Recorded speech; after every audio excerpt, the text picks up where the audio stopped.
My girlfriend cannot have a male best friend. And I'll tell you why. The reason for that is my own love comes with best friend package. And that's what my tweet was, right? And by that, I mean, I want to be the person that you're telling about work as soon as you get home.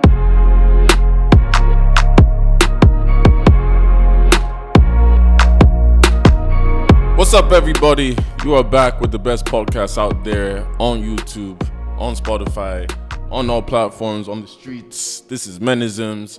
We are back. I'm Michael Scenario. And I'm Murray Welcome, and we missed you guys. Hope you're good. Shout out to everybody that's been enjoying the episodes. You guys see we've been switching it up a little bit. You know, we're trying to, get out our comfort zones, but we're getting there. So, how have you been, man? Been good, man. I'm happy to be back. I'm happy to have another episode. So let's give them a little something. See, we're back in our home setup, as you can see here. Yeah. And before we start and go forward, make sure you guys subscribe to our channel. Make sure you follow us on all social platforms. Mm-hmm. Continue to support us. We appreciate you guys, and there's something I notice outside too, because people now are starting to come to us outside. I can definitely and say hi. That. Continue, be friendly. We're friendly guys. But then I've always noticed, like, some women, when they come to me now or something, it's always on a aggressive way, but it's funny. Not in a real aggressive way. Just like, so we've seen what you guys talked about the podcast. It's just like, can we just get to know each other first? Hello, how are you? I know, but at the same time, we enjoy it. Yeah, it even happened to me recently where someone said, I was watching one of your clips, and the minute you said it, I was really shouting, this guy is crazy. And I'm like, did you even let the clip finish? And then she's like, okay, well, I watched your episode, so I understood where you're coming from, but still. I noticed a lot of people watch the clips, they watch the highlights of stuff, but we need you guys to actually watch the whole episode so you guys can understand the context. Then you can come attack us. If you watch the full episode, you can attack us. Yeah. But apart from that, we're going to get into some questions, some comments we got from people. Yeah, so I'm just going to start right off. All right, so the first one says, hey, I'd like to have your opinion. So I have a sneaky link. The only time we talk is when we want to hook up. I saw him among the suggested people to follow on Twitter. I go through his page and see he has cool and sensible tweets and decide to follow him. Next thing I know, he has blocked me. I'm genuinely confused. Like, why would he do that? I don't know whether I should confront him or just let it slide and cut him off. And this is how women get themselves in trouble. Because, what did you start off with? Sneaky link. Sneaky link, yeah. Which means, from the definition of sneaky link as social media and everybody likes to say, it just means we are literally just having intercourse. We are low-key friends. Yeah. When you call me when you need that, hit me up. If not, we can still be cordial and all that. Yeah. But what do you think? So I really get the context of where he may be coming from, right? Because, like you said, sneaky link is we're not even out in the open as friends, right? We're not even out in the open as that we know each other. Like, you're literally I know you and you know me. We know each other, but we don't know each other. Exactly. So I'm guessing that, her following him on Twitter was more like, to him, okay, she's beginning to cross into the people are going to know that we know each other in public, right? And so him blocking her off was more like, nah, our boundaries do not extend beyond. But let me ask you a question with that, because sneaky link. Again, maybe it's our generation that I feel takes social media too seriously. Because you just said a statement just now, and then there was also something in the comments she said, talking about how, she unfollowed him. Yeah. He unfollowed her. Yeah, and then you now said it was maybe so that way people outside don't know. Yeah. But then it's social media. Yeah. If I follow you on social media and all that, right, or I feel for our generation, do you not feel like we take social media too personally, that you're already worried that if people see we follow each other, it's already like, oh, they know. So the thing is, I'll say for Twitter in particular, right? So Twitter is a platform where I can just tweet, and maybe my tweets usually don't get engagements, right? Mm-hmm. And then next thing you come and comment under my tweet. Now, I can't call you out for it on Twitter, because then it will even raise more suspicion, like, why is he saying she shouldn't comment? I also can't delete your comments because, again, it's Twitter, right? Mm-hmm. IG, I can just go and wipe it off and just say, okay, you know what, yeah. But Twitter, people will everybody can see you're engaging my tweets. From there, somebody who knows you that may have seen us together one time will start adding one or two. And that's how it works. It's so crazy. But it's actually so crazy. Do you not feel, so that means, with what you said now, that means when it comes to having a sneaky link then, because maybe it's for me personally. Yeah. I don't do sneaky leaks anymore in terms of you're not denying me outside. Yeah. Like I'm too grown for that. I'm not denying you. I'm off. We know each other. And me, like you said, when we're single, let any girl see. I don't give a damn. Yeah. But with this sneaky link thing you're saying now, what I'm trying to say is that, is there a point even engaging in a sneaky link if you two literally have to hide from each other outside? Bro, let's be honest. It's even very possible he has a babe.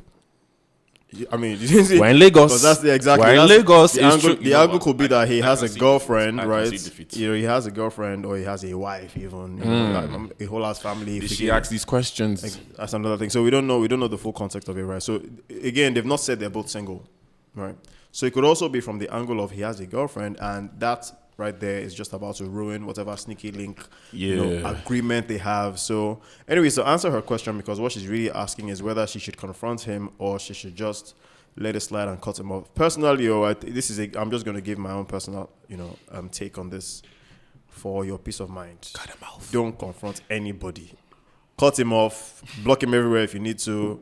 I mean, if the deal was good, I'm sorry, you just have to give that up. But is it for peace of mind in the end is always the best result, because she confronts him. What most likely will happen is that he's going to lie, tell series of lies to just make his actions justified. She said something justified. here. She said that he has cool and sensible tweets. So I'm like, I'm sorry. Again, we don't judge, but are you telling me you judge this man's character? You judge his character based off tweets? Well, I mean, there are people like that. So and honestly, you can't blame me, because, like you said, we're in the era of social media now. So it's what they give you have to kind of take. But see, and that's why I said people just advise to an answer to give her, I guess. It's like, this is why you really need to communicate more than social media. Like for me now, I tell people like, yo, if I'm talking to a girl, even let us know each other that we're comfortable. Let's have those. If we don't get to that level, fine. Yeah. If it happens to skip some process, fine. But it's like, let's know each other that I know, okay, does this person have sense?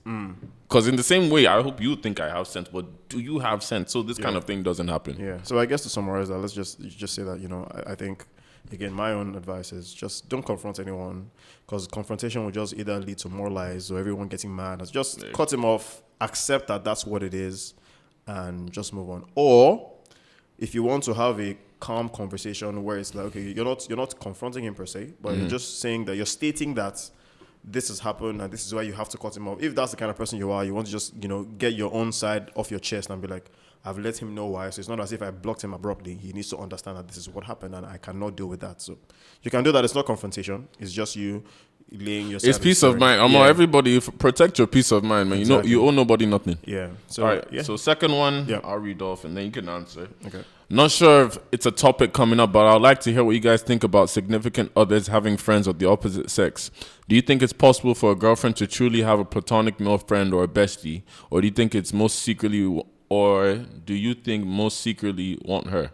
That's a person's English. Me and my husband argue about this all the time, so I would love to hear what you guys think, especially in a place like Lagos. So I think what they tried to say is it possible for your girlfriend to have a platonic male friend, or do you think he secretly wants her? Yeah. Yeah.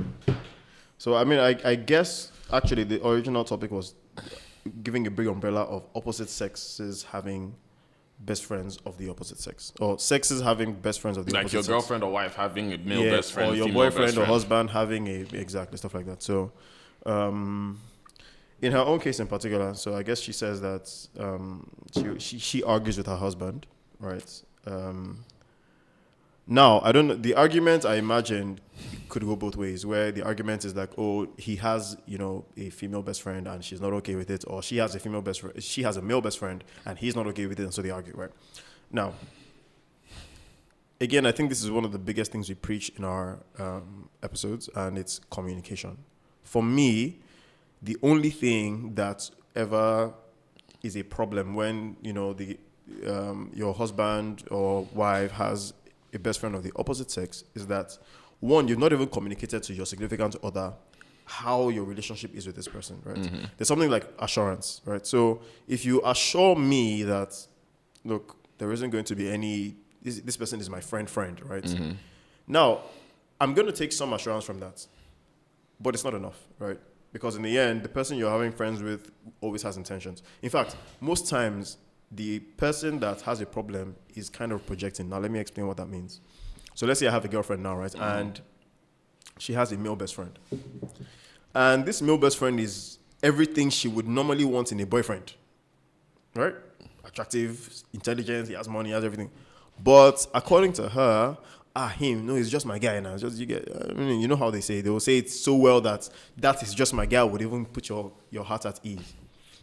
But there's some moves that he's making based on what she's explaining to you of how, okay, maybe he came by to her office to drop some lunch for her. And you're thinking, you're sure this guy is just your guy. Now, by projection, what I mean is, maybe in my single days, I would have been, as a best friend to somebody else's girlfriend, I would have also been going to, do nice, carry out nice gestures for her, pick her up from work whenever she's stranded because her boyfriend is too far away or whatever it is. Now, to some guys, it is best friend until she can open a door to pull you out of the friend zone. That happens a lot, right? So by projection, what I mean is, guys who have been in that position where they said they wanted to be friends with someone, but they knew that low-key, if the opportunity presents itself to be more, they will take it in a heartbeat. Those guys have a problem with their girlfriends. So with you saying that, I feel that is also I'm trying to find the word I'm looking for, but when I say a personal problem, it's more of just how well do you know yourself in two ways. So as a guy, any guy that hears a girl has a male best friend, two things are tested: your ego and your pride. Yes. I don't know if it's the same thing, but it's the two different things. Two different things. You're tested because you already know how most males are. And if we put it in perspective in a place like Lagos, especially now, you already start to know this negative stigmas of having a male best friend and all that. But then it's also a case of knowing yourself because, look, I always tell people like, if you're going to date a bad B, you have to be ready for what comes with that bad B, which means that they're going to be men looking at her. Yeah. Her friends even could be looking at her. Yeah. But like you said, there has to be a communication with the woman. Like, for now, I don't mind talking I'm old enough now that when I talk to women now, I'd rather let's be honest with each other. I don't care if you seeing somebody, talking to somebody while talking to me. I don't care because you're single. You're allowed to do what you like. You had a past before me, but at least tell me that it's not a surprise, especially in a place like this now. Like, for example, if I'm getting a bit more serious with a girl and she'll start coming to my circles, there's some things I have to probably tell her. So it's not like a shock, like, okay, you see this girl here. Maybe at one point me and her used to see each other. Yeah. So it's like me saying stuff like that, I would obviously hope for the same thing. So that way, if you have any other male friend, I have more peace of mind. Because like you say, if it comes as a surprise now, the relationship is never going to be the same because your trust is broken. Yeah. Okay, so on my own personal take, so I even tweeted something, I think like 2 weeks ago or thereabout, which had something to do with having, a best friend of the opposite sex. And I said, for me personally, it can't work. And I'll tell you why. That you can't have my girlfriend cannot have a male best friend. And I'll tell you why. The reason for that is my own love comes with best friend package. And that's what my tweet was, right? And by that, I mean, I want to be the person that you're telling about work as soon as you get home. Not that you've already told Dakbo, and now I'm just getting the remnants. Or you'd even, in fact... So wait, what about she's known Dakbo, for example? You know how... I don't give a fuck. Wait, you just met... this girl, because sometimes people need to understand the context. Yes. You just met this girl maybe. Okay, you've been dating 2 years. Perfect scenario. You've been dating 2 years. You're still going to have to get to know a lot about each other. Of course. Her and Dakbo have been best friends since JS3, SS1. Yeah. And they've grown together and not in a sexual way, nothing, just as friends. I understand, yeah. So what makes it right for you now to come and say she has to cut that off? No, I love that scenario. Because you're now in the picture that's not guaranteed. I love that scenario. And let me tell you this. This is me, If I'm talking to someone that has a best friend, that they've known since childhood, I'm sorry, but I already, depending on how their best friendship is, right?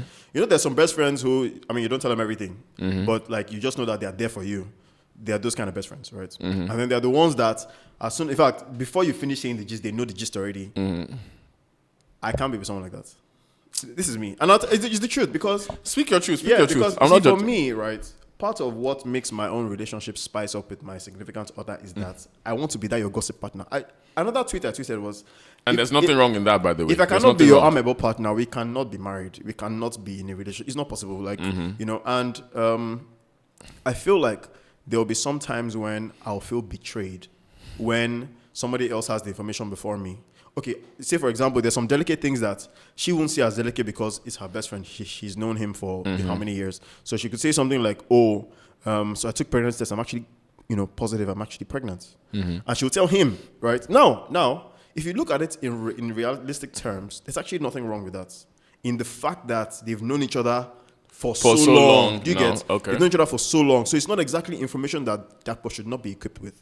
As a best friend, I mean, ideally, he's even someone that it might even happen naturally where on impulse he just picks up the phone and he's the first person that. Because I was just about to say with what you're saying now. Yeah. Imagine now that same Dakpo now. Yeah. If you guys have a good rapport, obviously, because in the end it's a two-way thing. Can't just because she said it's my best friend. This happens. You two have to approve as the significant other. Yeah. Supposing now he is the godfather of your child. Okay. Because the relationship is that close, that's platonic, that that's why she's going to him first to maybe say, okay, as a friend, what do you think? Because obviously telling my husband that kind of thing is a different dynamic. Okay. Stuff like that. That's a problem. You see, my own kind of relationship does not come with that different dynamic. And there's nothing wrong with that again. I keep saying this is what you want, so it's good. Okay. Continue. Yeah, so it comes with that. So that's why I said I feel betrayed, because I know my best friend, my relationship thing, I don't come with that, oh, you're pregnant now, so what do we do? No, I come with this is good. I'm literally that guy who is the best friend and the boyfriend together.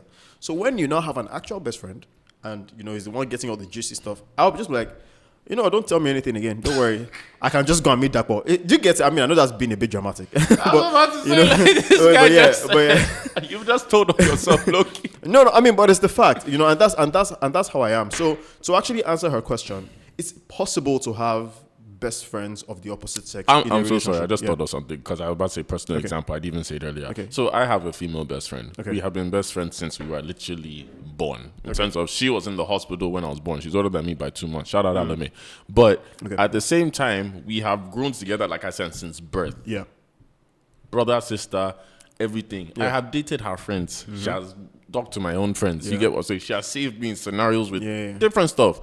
And I know when girls see it, especially because it also depends on the kind of guy you are. I think also, like you said, the individual. Because you know how even this Dakpo you're saying, Dakpo is a very toxic Nigerian name, I've noticed. Because even now when you said Dakpo, I said, but it's like, if you know the kind of guy he is now, for example. So like guys like us now, like for me now, if people will know like, okay, I'm in entertainment, I go out, I know girls and all that. So if I'm saying female bestie, you already think, female bestie. No, like this is like my blood bestie, sister. Yeah. You get what I'm saying? Like if I'm even liking a girl now, I don't, but the thing is, I've also had to remember that I think with us, the older we got, we had to learn to set a boundary.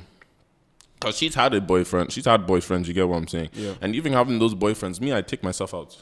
In terms of, like you just said, the way you think, let me know, like, that's why I said you're not wrong, because me too, I think a little similar. Like, me too, I want to be your bestie. Like, the fact that we're together. You get, exactly. Everybody. But you can still have your life, but so it's like, with time, when she had her boyfriends, I'm going to take a step back. If you want to call me, I will always answer. Exactly. But I don't expect you to come to me every time, because there's another man in place. Same way when I have a girlfriend, I know she doesn't expect me to call her every time, which I don't, because it's like, I'm definitely talking to another girl, but it's like, when we talk, we can let everything out, because we've set that boundary. And that's the thing now, because this thing you just described now works best for friendships. Best friendships, however, always have a very different, but she's my best friend. Exactly my point. So, what I'm saying is, you see, people have there's some sort of responsibility people attach to having a best friend, right? It's like he's my best friend. I have to tell him everything. You don't. Yeah. So you see, that's what most people come with, and I'm guessing that's where their arguments are usually running around. You see, and the thing is, in our context in Lagos, and I like why she said especially in Lagos. In our context in Lagos, a lot of guys move to girls as let me be your friend first. And enter that bubble. You know what? Sorry to cut you off, but I'm going to say, this is comments. We still have a topic to talk about. Because yes, we do. I almost got triggered saying, and I was like, you know what? Let's just go to the topic. You guys, we're going to make that a topic. If you want a topic, say it in the comments. But let's final remark for the thing. So at least we answer that question when we move to the topic. Final remark. Yeah. So final remark is, yes, it is possible, but I think it's majorly just communication. Communicate with your opposite. Also listen to what they have to say. True. Because sometimes because you're saying someone is your best friend, you're actually shadowed by some actions that they are taking that are not really platonic. So I think keyword there, platonic, guys. So communicate to your partner, but also make sure you listen to what they have to say and be open to, making compromises so they're happy, if really you love the person. So. All right, what's up, guys? So we got a new podcast joining the podcast family under Mado. Yeah. So it's actually called The African Creator, and it's by the one and only Tayo Aino and Dwande Thomas. Who's our producer out here representing for the team. Yep. So it's a brother podcast, and they're doing their first launch of their first episode of the second season on Saturday, May the 7th. So I think you guys should be tuned in, locked on. Can catch it on all platforms the same way you catch our podcast on all platforms. So definitely go check them out. Yep. And I'm sure you'll love it the same way you love us. Yeah. So stay tuned and watch this little clip. I know for a fact that we did not miss you. I'm joking. I'm joking. Welcome back. Have you ever tried to make a TikTok before? Yeah, I have. I have a like TikTok one account. Of the more complex ones, like the ones that you cut pause. No. I've never done that. It's like rocket science, bro. For me, film, it just feels at home. Natural. So I've found a place that I think I'm comfortable. That is, it's me. It's who I am. And so that gives enough confidence to be myself. I'm always going to be myself.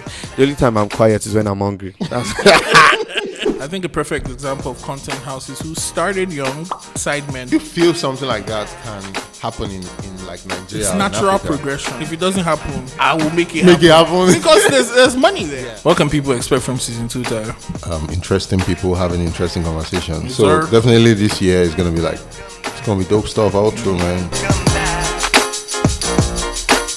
All right, guys. So we're gonna jump into the topic today. Again, that was a great question because you see how you got us triggered. So keep it coming. But we're gonna go to the topic today. Today's topic is a very, very interesting one that a lot of guys don't talk about, and we're gonna talk about. Yeah. So the topic today is my relationship with my father. Yeah. Abi? Yep. Yes, and this is a very interesting one because one, we're Nigerians, we're Africans, so there's always a difference in the kind of relationship some men have. There's a stereotypical one we always hear about, some people, their fathers, but a lot of people have close relationships, some don't. So that's one aspect. Then there's the aspect of having fathers as black men. Yeah. As much as we're African, we're still black. Yeah. So there's also a different dynamic and then there. having an African dad. Exactly. That's what I said. So that was the first. That I said we're African. So there's the African father side, and there's being black, having a father. Yeah. So I think where we can start off is obviously our relationships with our dads, like how it is, and also I'll let you start, then I'll go. Okay. All right. So I think I'll start by giving some context to how my family is the typical, one mom, one dad. They're still together till now. How many years? 30. Wow. Actually, they're going to be, May 4th is their anniversary, so around the corner. Mom's birthday is May 5th. Oh, interesting. I'm also May born, so. But yeah, so they're going to be 32. Yeah, 32 years. God damn. That's a long ass time. That's a long ass time. Respect to her. Congratulations, mom, dad. Yeah, clap for happy them anniversary in advance. Wow. So, So anyways, I want to say I grew up in the typical African home of the mom is okay. So the typical African home is the mom is strict but soft to the children. The dad is just stern. There's some things you cannot. Oh, your dad should never find this out. Okay, so that's the typical African home. Mine wasn't so typical. It was a bit of the opposite, where my mom was a strict one, and my dad is the one you would almost go to anything for. Like, okay, maybe you want to go out. You go and ask him. Then he's the one to say, ask your mom. And then you're like, oh, damn it. And I think this kind of shaped how the relationships, by that I mean between my mom and my dad and myself, ended up being. So I'm the first of her children, or of their children rather, and first boy. Yeah, first child, first boy, first. Oh wow! First child, Okay.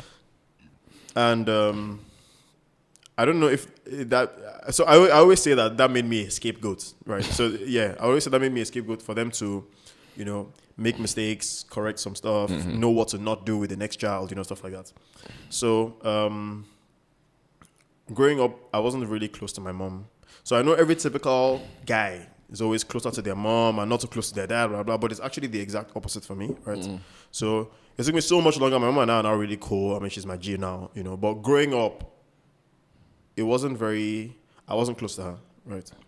However, I was close to my dad, but close in that I was closer to him than my mom, but not really close to him. You get, but just if I had a problem, it's likely that I'll go and meet him than I meet her, right? But not necessarily because he was my G at the time, no. But I was just closer to him.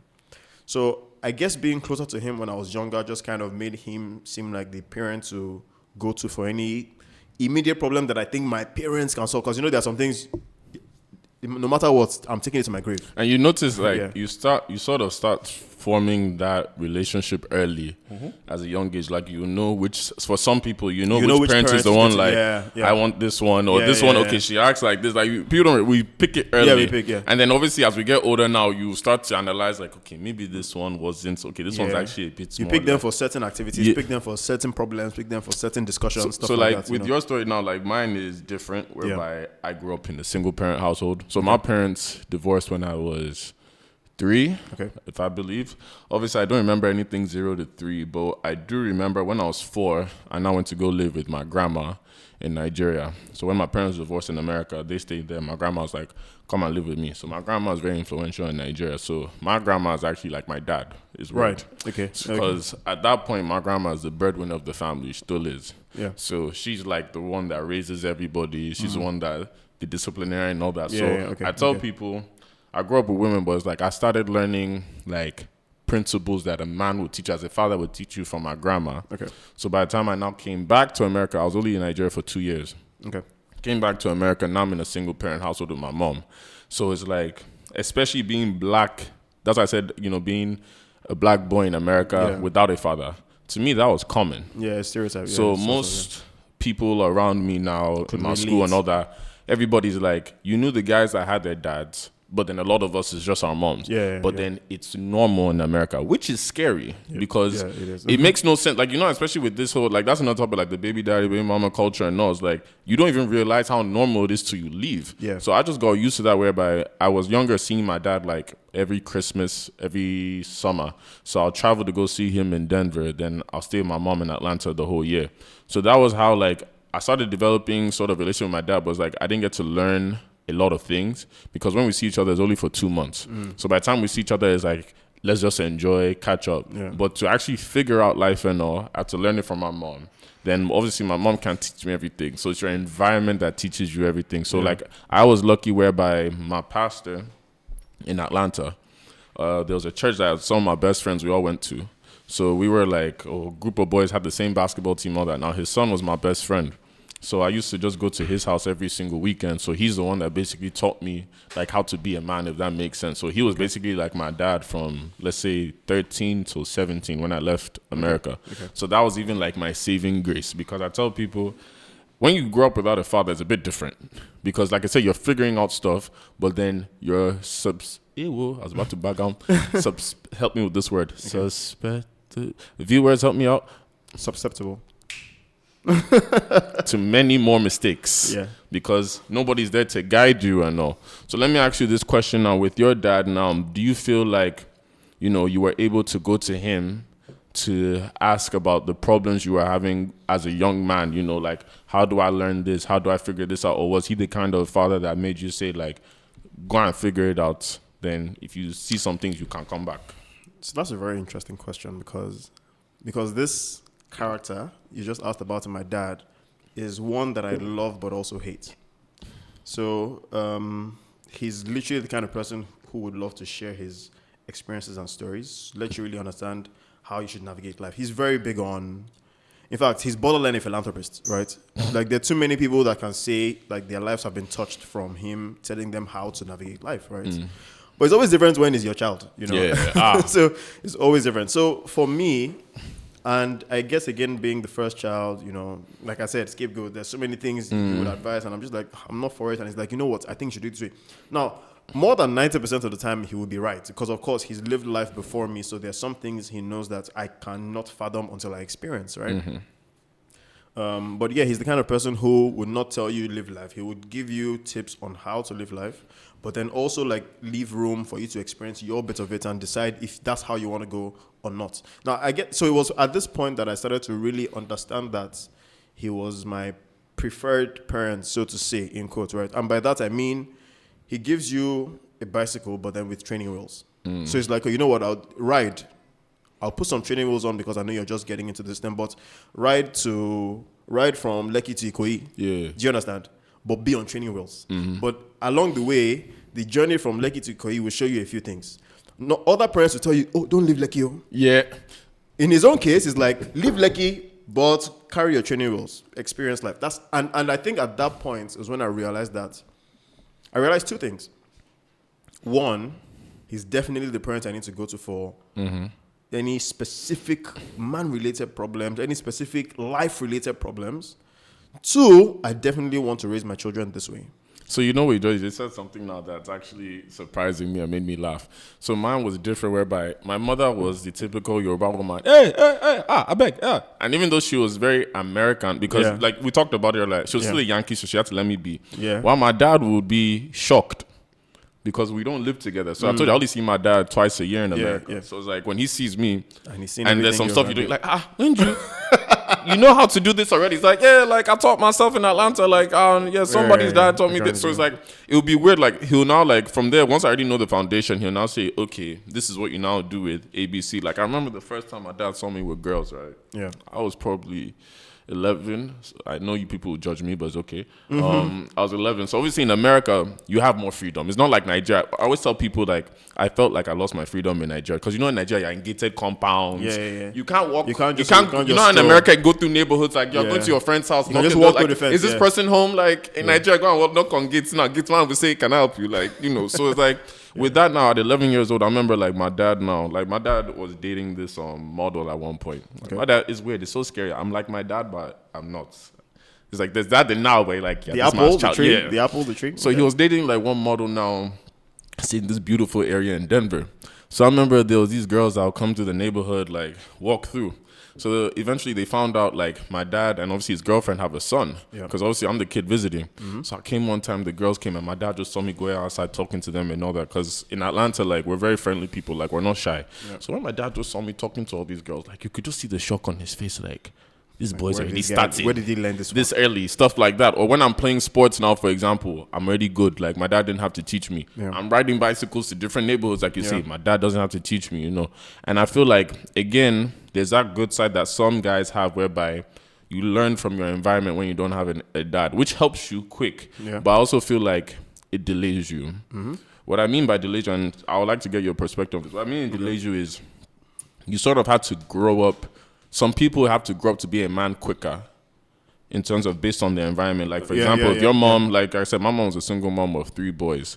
So it's like my mom is working 3 jobs to do stuff. So in that time now, I'm sacrificing my time to help with my baby brothers and shit. So it's like there's some stuff now I'm figuring out early, mature-wise. But there's a lot of stuff I don't get to figure out. Because you're still sheltered. Because I'm sheltered in that area. I can't even ask the questions I want to ask and all. Compared to if there's a father now for some people, you know, there's that balance that even if you're still baby stuff, you can still go to each parent asking for something. So let me ask you now, because like I said, I feel like, again, if you're coming from a single parent background, you grow up quicker, but you lose some stuff.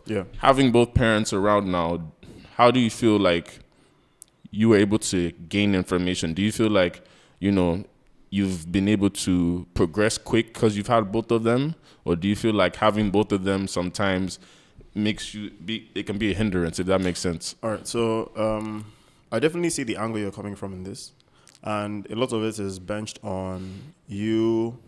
So now, of course, you have to just be careful with the fact that, careful with how we take the interpretation of this, but you replacing the father figure, right? And by that, I mean, it gets to a certain point in life when the things you're helping your mom do are the things your dad should have been doing. Right. Most people. And that's the part where you spoke about growing up quicker, right? So growing up quicker in that you end up being a caretaker at a much younger age than you should be. So I didn't have to experience a lot of that again, of course, because there was a dad to do most of the things you would have needed to do in your place growing up with a single mom, right? So I do agree with the fact that it does open you up to certain responsibilities a lot quicker and a lot earlier. And those things actually shape your life generally as you go on, right?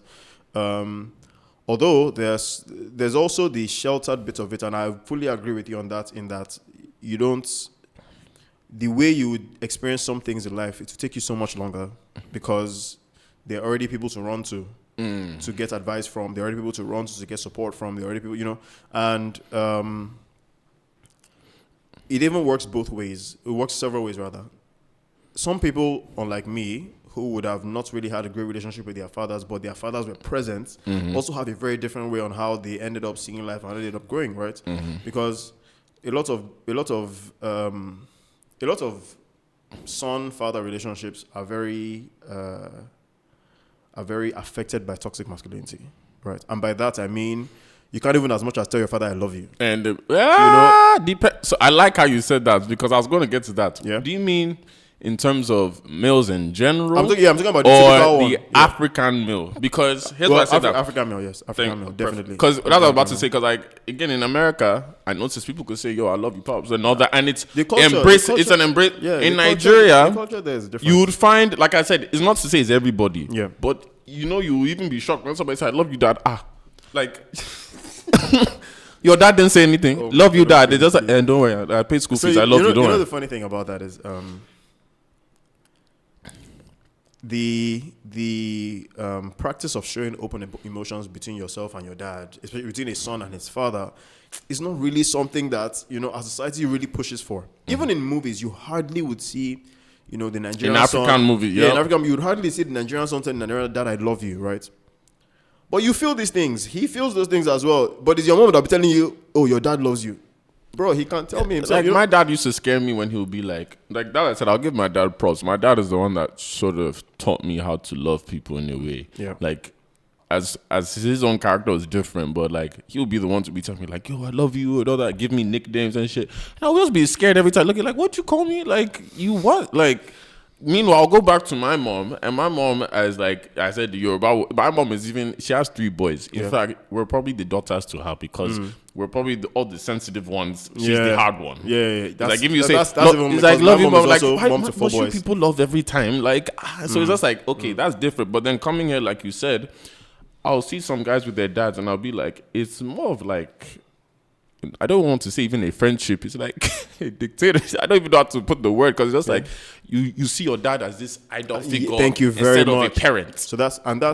So now let me even tell you how I navigated my childhood into growing up, right? So now imagine someone like me who is actually closer to his dad, around a lot of boys who be like, "Oh my God, my dad, I'm afraid of him." Because that's how it was generally in high school time and all that. I was usually the only one who could really say, "Oh, my dad is the one taking me." They'd be like, "Your dad care?" I'm like, "Yeah, there's nothing wrong with it." You get. However, when I spoke about my mom, I'm like, no, I can't ask my mom. My mom she's not gonna have it, right? And growing up, this kind of shaped how, so I always tried several things to, also want to be close to my dad and all that. But now, remember I said something earlier about how I loved and hated the attribute he had of sharing how he sees life and how you should navigate it. So I told you that, he's the kind of person who would put you on a bicycle and tell you drive to Ikoyi. Now, here's the thing. Okay, so put me on a bicycle, tell me to go from Lekki to Ikoyi. In fact, he would even insist you go from Lekki to Ikoyi so that he wants to experience certain things. He knows that they might bust your tire on the way. He's like, they will bust it. Then let me know how you fix it. But at least have your training wheels, so that even if I'm not available to help you, you'll figure your way around it. But here's the downside to that I hated. All right. The fact that it's an attribute that's growing up.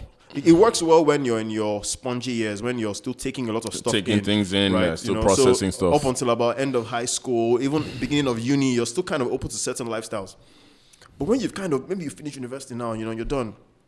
Then he's still on that, okay, go there, but use training wheels. And I'm thinking, gee, this is my field actually, so I know this now. And then we start having arguments about how he thinks I should do it and how I'm saying how I think I should. So you see how it's a good and bad trait. Because with that now, I say that's the one thing I've been happy to avoid, but it has caused more stress. In terms of having a single mom, and for guys who can relate, it's like I say, they are going to be protective. However, with them being protective, because they're single moms, they can't see you forever, which means you become a natural rebel because you have that time like, this woman's not here. Let me go and try this thing.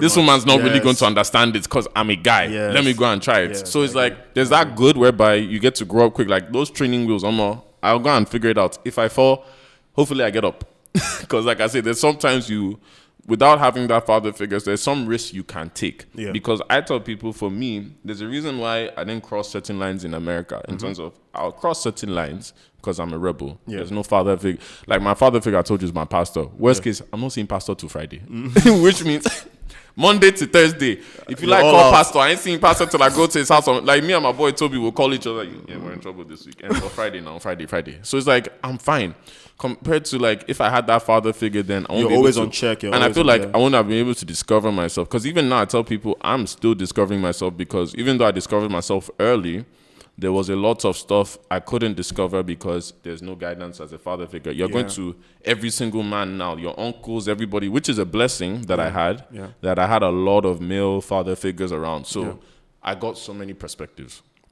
But the problem with having sometimes so many perspectives that's not from your own father is that you are taking time to process this, process this. Know who is right, know who is wrong. Because in the end, I mean, even if they are parents, they are still human beings who were also young, who also and they're made also bad not, decisions. they're not your father in terms of, exactly. No matter what, we have to realize when it's not your child, there's still a certain advice you're going to give somebody's child that's not your child. The same way you just said your dad's a philanthropist. Yeah, philanthropist. Yeah. I have 2 degrees, guys. Please, 2 degrees, just in case. But how your dad does that now is like, he'll go and you probably even have seen it where you see him giving advice to somebody. And the person's life just changed. Yes. This is the same man.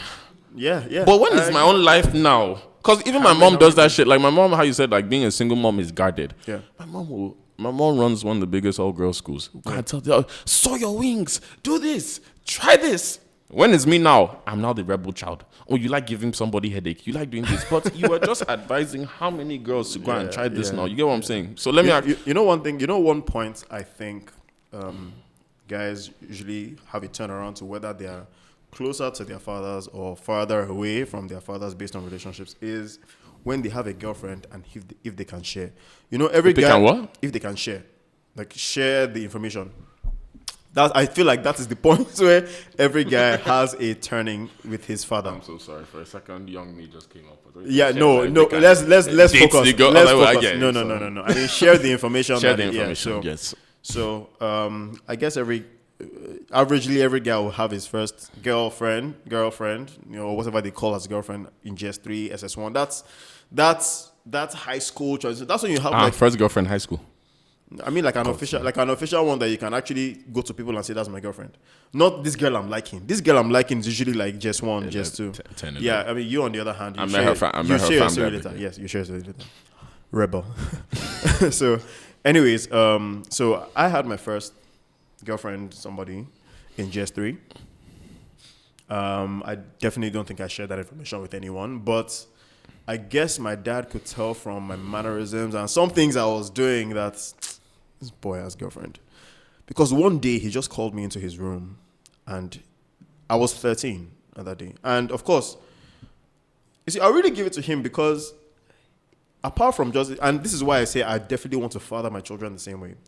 Apart from just knowing when to give fatherly advice and instructions, he also knows strategically when mommy can be around for this information, mommy needs to be away for this information. Because it's not everything that you're telling your son that wife must be there for. Because again, you know, definitely women will be sensitive to some topics. I think, hey, no, don't tell him that. And then your man thinking he needs to know this now. Like, you know, so he made sure it was always so strategic that my mom was not available for that small piece of information that was going to be very vital for me as a man navigating life. I was 13 and he just called me into his room. Now, then I was still a day student. I was going to a day secondary school then. So, you know, I would come back home every day. And so this particular day I came back home, I think it was like a Wednesday. It was just in the middle of the week. It wasn't like any significant day. Some random day in the week. And then he calls me to his room. This was around like 8 p.m. thereabouts. Or 9 p.m. I can't remember. And then he's like, so, do you have a girlfriend? And that question, people don't realize as a guy, when your father should ask you that question for the first time, I paused. There's a fear you have because you just don't know what to expect. I paused. So the thing is, you know, I already explained how my dad is the cool parent, right? In that he doesn't really shout, no beating, no, but he's still a dad in the end, right? So as much as I'm okay with going to him for certain problems, there's some information I just believe my parents generally should not just have. whether mom or whether dad, or they just don't. So with you saying that now, it's funny how you say that. So I'm the opposite. Coming from a single parent household, I feel I could tell them anything. Well, in terms of my mom, it's not your parenthood. It's where you lived. No, but even the parents Bro, wait. Here's why. Because people say that, but I know my parents. Okay. Luckily, like I say, even my mom being American, she's a Nigerian mom to the core. Trust me. But her character, the kind of person she is, she made sure that I'm going to have a very close relationship with my children, that they can come. Because she knew her stance.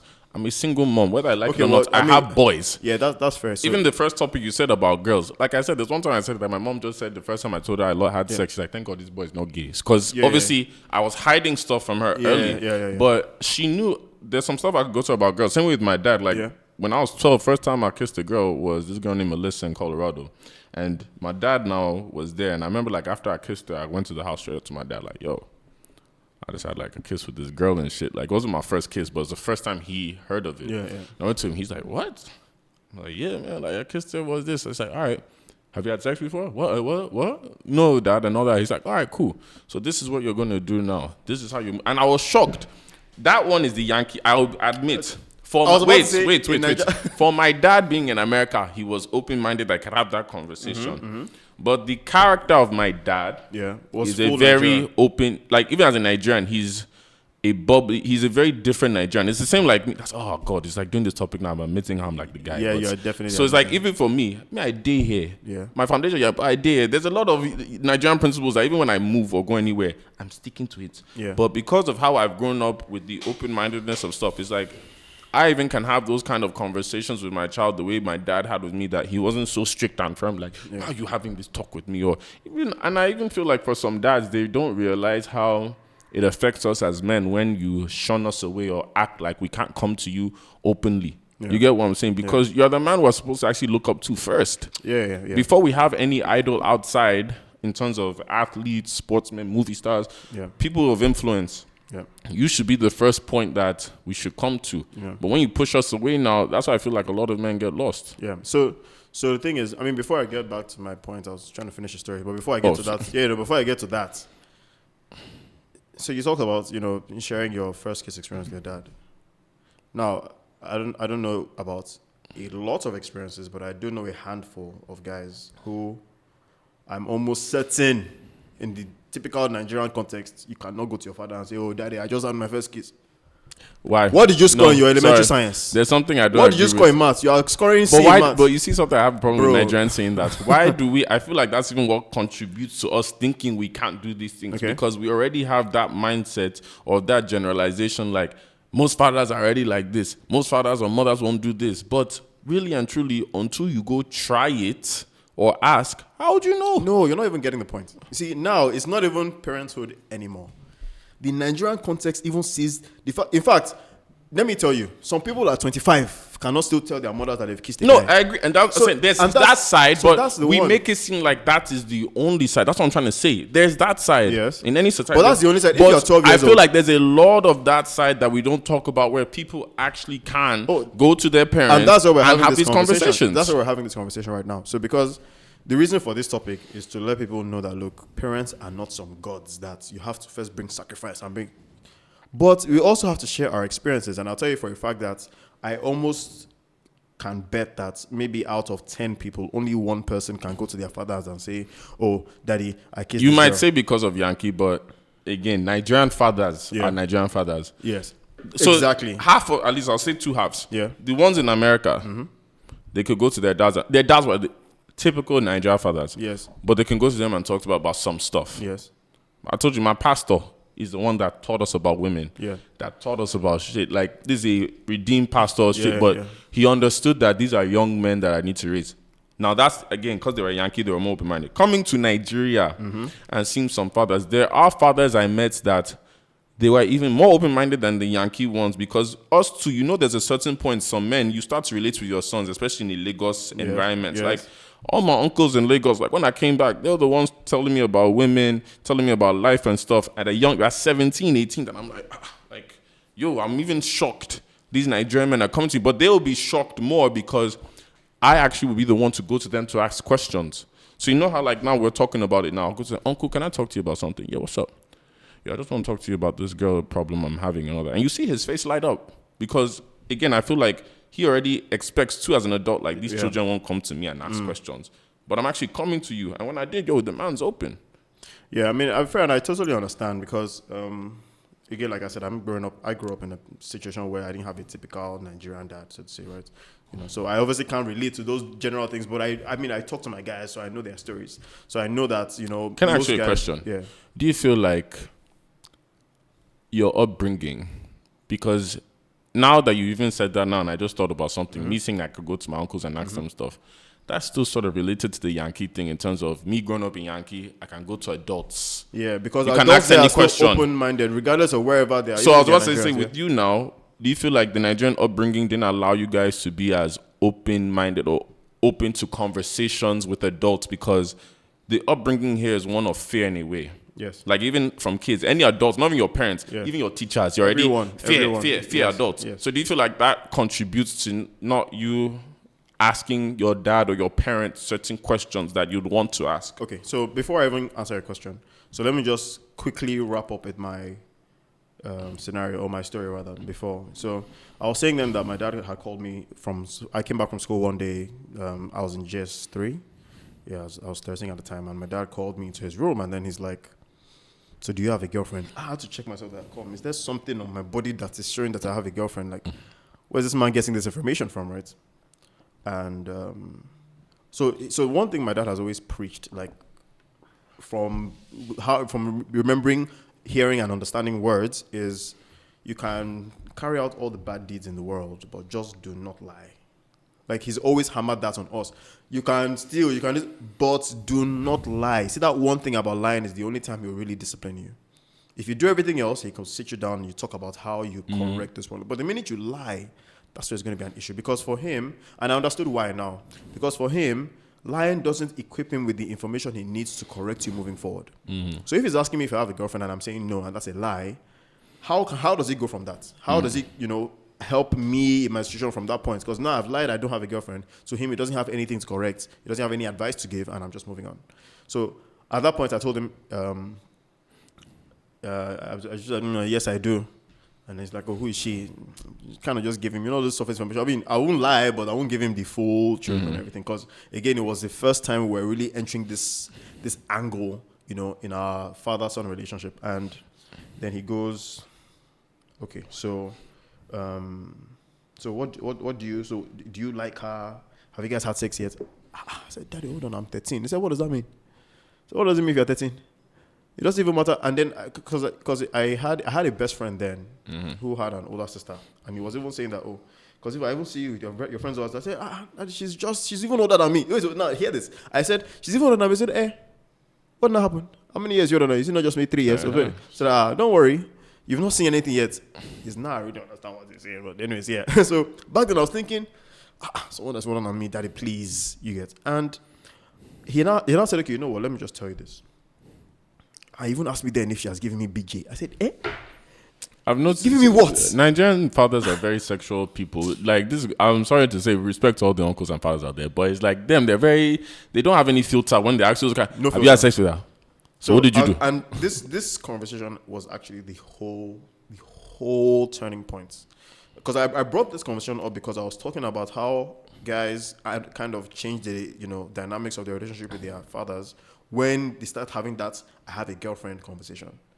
Now, after that point, I was not able to easily open up to the fact that I have a girlfriend. Now, I would hardly tell my mom because she would now start saying that, the girlfriend is the reason I'm not focusing on my studies. All those kind of things, yeah. So, but I knew my dad would understand that. Fine, have a girlfriend. But he would tell me, have a girlfriend, no problem. But focus. So it was very easy for me to go and see my girlfriend whenever I needed to. Like then when you're younger, you don't have a car, you're not driving yet, but maybe there's somebody that can take you, maybe one uncle this that can drive you there. And once your dad knows, okay, mommy, I've told daddy. You said it was a very silent, mommy, I told daddy. It was easy for me because I knew at least I'm not fully dodging. I felt this calm where it's like, okay, I can go and see this girlfriend. One parent knows I'm going there. So even times where there was now one very, very, this is where I'm getting to the real hot story.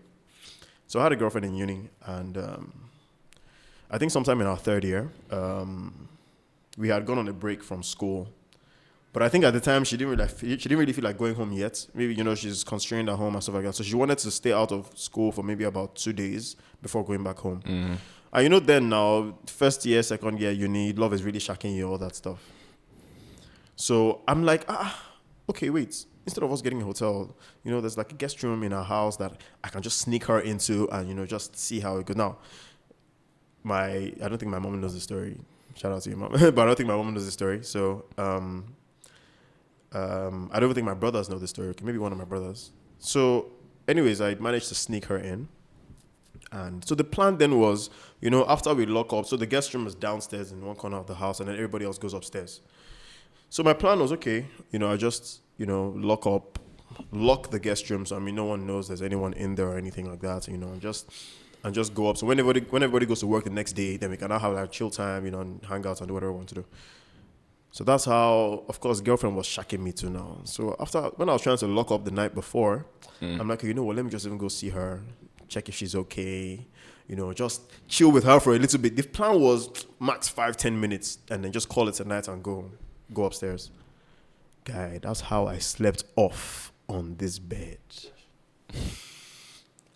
When I tell you the first thing that woke me up was a knock at the guest room door. I wanted to faint. It's a different kind of fear when somebody is just... Or let me not even say that. Not even mothers, it's the father, actually. I have more fear of my dad catching me more than my mom the first time. I have more fear of my mom catching me. Yeah. I have more fear of my mom catching me. And I think she's the one who knocked. Huh. Actually, so she knocked, but I think I didn't respond. And I told my girlfriend to just... So I think she knocked and maybe with no response. Because I also made sure not to turn on the AC. I was sharp there. I'm going to see what the things do. I was sharp there. So I made sure not to turn on the AC so that the outdoor units won't come on. They won't need somebody in the room. We just use the fan and all that stuff. But I think my mom knocked and then I just told her to keep quiet, no response. This was early in the morning, around like 5 o'clock or something. So she knocked, no response. And then I kept quiet. Then I think later on, my dad knocked. I also didn't respond or something. So I made sure the person left the area. And then I now snuck out of the room. I just went to one part of the house. And then I think when I saw my mom, she was like, oh, where are you? I said, I was actually just outside. I was making sure, just for one story, just making sure one chore was being done, even though that was a lie.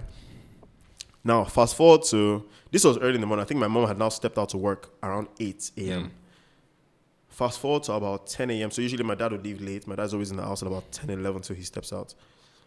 So around 10, he now calls me upstairs. Now, whenever your father wants to give you some kind of gist, they are always shaving. It's always when they are shaving. So you see him mixing his magic and saying, hey, so come inside. Mm-hmm. Whenever he's calling me in that, I already know there's something. I'm like, hey, God, what have I done this time? And the next thing he goes, so who's the girl you brought to the house? I said, sorry, which he said, see, bro, don't worry. I know already. Just tell me who the girl is. And I said, oh, okay. So now where I was lucky was that, I already told you we're already at that place where he knows who my girlfriend is. So, and I said, oh, it's so and so. And then he's like, okay, but the best thing you should have done is just told me first that, oh, she wants to spend the night. So that way I'll know how to, talk to your mom, manage her. So I'll make sure your mom does not go downstairs to me. So you know what you just said there now. So let me interrupt with this now, because there's a point about to say. So there's nigga. That was the point I got to. There's a point, like you said, like most guys now actually become friends with their dads. Yeah. And it can happen at any age. It can happen at any point. So like everybody's story is different. But I feel when you get to that stage of being a friend with your dad, it sort of unlocks a different piece and different mindset in you. Yeah, it does. That, it does. Like you say, opens up those questions, up those doors to say, okay, let me even find out about this man's life. Yeah, exactly. Let me find out, okay, how did the man turn out like this? Why does he think like that? Yeah, exactly. Okay, now that I'm this age, because like you said, as you get older now as a man, that's when you start to process and put the pieces together. Like, in your 20s, like you say, having a relationship with your dad as a kid, like you said, it's the idol figures, the older folk. It's the one that, okay, this is what I'm learning to. As a teenager, most of us enter our rebellious stage that you're like, why does this man do this? Okay, this man can't find this out. But then as an adult now in your 20s, like you say, when situations like that now happen, that is like, this man don't nab me, or this man already knew. It's So you knew, okay, now I can talk to you in this way. Because even, like you said, for me now, like, since I didn't have those years with my dad, by the time I got to my 20s, like, I'm in uni now, that me and him are now able to talk. Because even that, we're not even talking on an everyday basis. Because, again, for most of my life, we've not grown up together. It's not that you've not been in the picture, but we sort of had, like, a falling out when I was about 14, 15, that we didn't see each other again for a long time. So by uni now, we started seeing, so it's like, you're trying to catch up. At this point of playing catch up now, like you say, now the dynamic is different because how you said as a father, as a kid now, when you grow up with your dad, there's a situation that now makes it become that you're an adult. But when you become from a single parent household, depending on your relationship with your dad or something, like let's say you guys didn't see each other for a long time and you now come and see each other as adults now in terms of you're in your 20s, you're already an adult. Like that conversation of the moment didn't need to happen because you've already had to grow up. Now, you've already had to grow up to be an adult. Like, for example, Shaq talks about it. When Shaq was born, his dad wasn't in his life. It was his stepdad that raised him, but he didn't even know it was his stepdad till he's 11. And that's even something we'll talk about because even me, I grew up with the stepdad for years, for over 10 years. So it's like his stepdad grew up with him and raised him. That he called this man his father his whole life. It wasn't until the day Shaq got drafted that his real father now came at 19 saying he's my son. But Shaq is already like, you're not, my dad is right here. So he's like, he's already having that adult conversation because you've had to have it. You know, so with that being said now, like what I was just trying to get to is that like, it's just funny how as men, everybody's journey is different in terms of when you start to realize you're a man or you're becoming a man, because a father actually plays a pivotal role in terms of how quick it's going to happen or how slow it's going to happen. But in saying that now, I'll quickly just switch the topic because of the time now, but it's the same topic on the men in terms of we didn't even talk about having stepfathers now. Because that's another aspect you talk about. Like you said, your parents have been together for 30 some years, but some people have step parents. Some people had children before the relationship, after the relationship. So even with that now being said, like with stepfathers now, that's a whole different dynamic. So I grew up with a stepfather for 10 years or so before my parents got divorced, like 10 years or so. We never liked each other from day one. And people don't talk about, there's some good step parents that is like, of course. you know, like this is the guy, like this like is you the said, one who Shaq should like, have been. Exactly, like you know, and I've had that relationship with someone who's like, oh God, why? Like, you get what I'm saying? Well, my own stepfather, it wasn't the case. Like, it's weird, and it was weird because I have my baby brothers. You get what I'm saying? And these are my brothers. These are my babies. These are like my children. So it's like I always had to keep a certain level head in terms of even though we didn't like each other.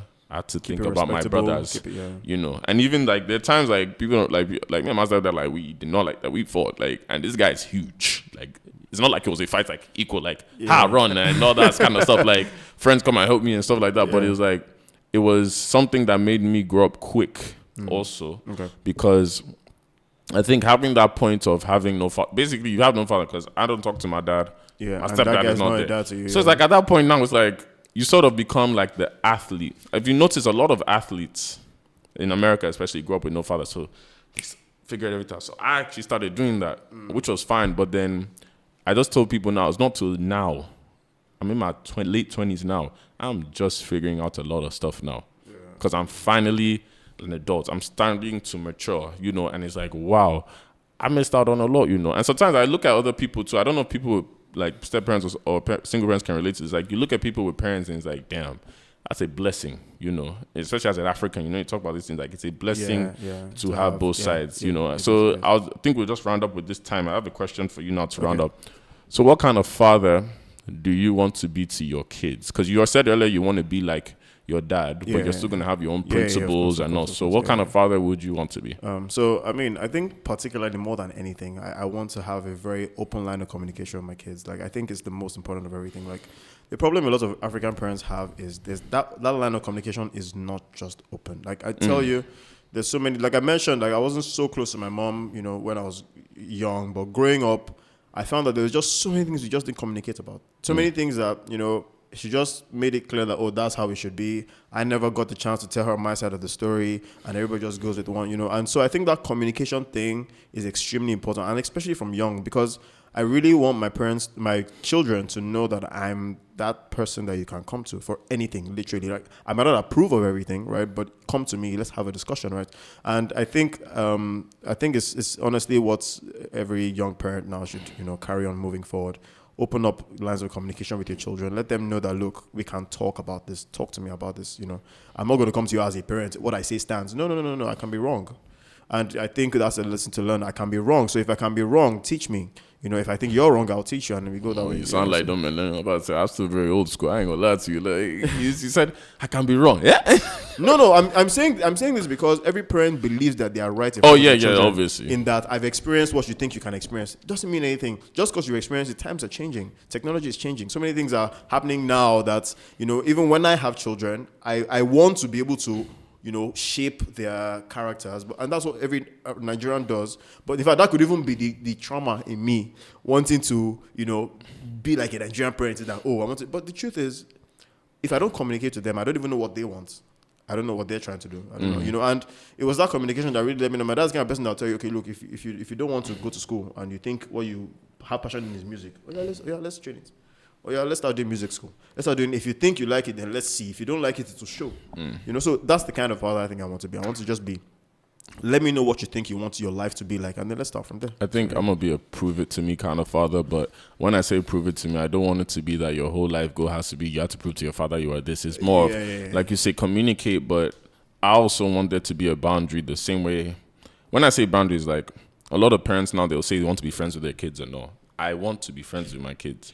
But there's a boundary that you're going to know I'm still your parent, that you don't cross that line. You sound more like the Nigerian parent than No, because that's what I mean. Like, that's what I said I am. I'm still going to be, but I'm still going to be very fair. Like, for example, my mom and I are like best friends. Yeah. We fight more than anybody every day. Yeah.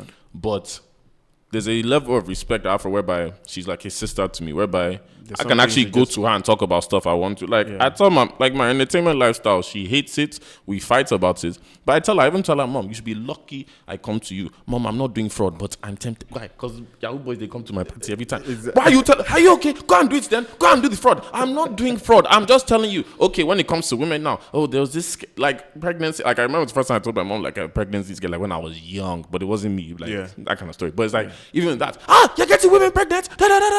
Can you just hear? I'm trying to talk like for advice. I'm happy that I'm communicating with you. I want my child to be able to come to me that they can tell me that, but not that they're telling me as a friend or they're being. It's like, okay, yo, I got something to talk to you about, Dad. Like, oh, what's up? Okay, this is going on in my life. Really? Okay, let's talk about it. Then even like you said, if there's certain things you want to do, I don't want to place fear in my child because growing up in a single parent household, that's the downside. You grow up with a lot of fear. Everything I did that wasn't in my mom's plans was fear. I played sports my whole life. My mom was, you can't do this. So it builds that rebel, like, I can't, what? I'm going to be the best athlete out there. Did that. Okay, you can't do this music. Why can't I? You can't do this stuff. All the passions I have, I can't. Why?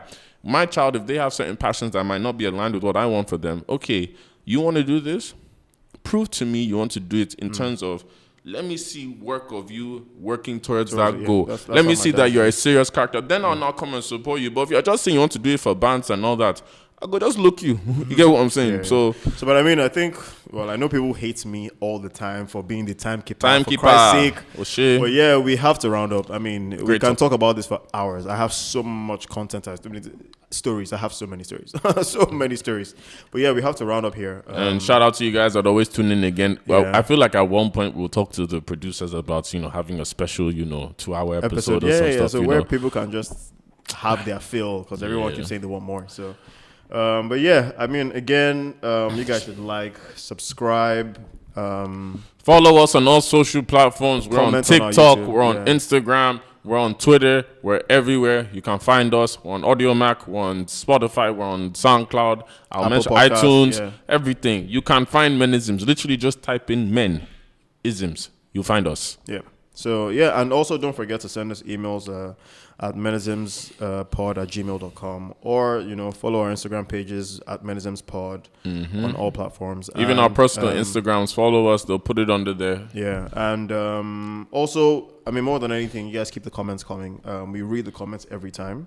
And if you have any questions, send us DMs if you need to, so we can try our best to answer your questions. Yeah. So until next time, we're going to be back next week. Shout out to you guys. And stay tuned for our next episode. All right, man. See you guys later. All right.